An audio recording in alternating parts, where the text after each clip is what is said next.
Hadien ke Jingjia ke basngo Shimkhia haka baki angot ke Shipara ke lasya penyap halau jong ukpa pok kesang Nongrah bat haka balami ru ke Jing Kynnoh bana kaliang jong ki Pulit ke la Shimsting ya gani ke Jingjia bat khamtam ban thuet Hadien baki angot ke Shipara ke raja angkat bat ukpa na kaliang jong ki bor Pulit ke la Shimkhia ba ban wa di ke la lenti kuno ban penluan ra ya ke Jing Treikam ke bakhamba halau ke kapang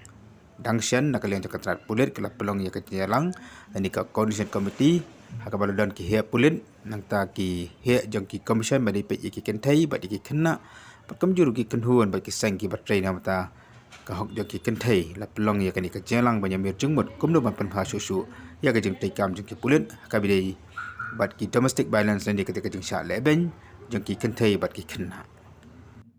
ka Supriya Das ke belong ke SPCID ke ai ke jingkran berkongsan hakan ke jalang kelawan ra da ke peni ki slide presentation hakan bakalai thu boladan ki jalang ki bafer kumno ban ajing kai ki Pulit hakan bedi ba ki Jingjia ki bakom kini female victims. Based on the needs of the victim of the case, information may also be relayed to Swadhar Griha that have shelter homes for women. Information, I've already mentioned the Special Juvenile Police Unit and the Child Welfare Protection Officer. Lastly, if there's a history of mental illness or if the victim is suffering from depression or other such ailments, then we may also refer the victim for psychological evaluation, counseling and help. Action taken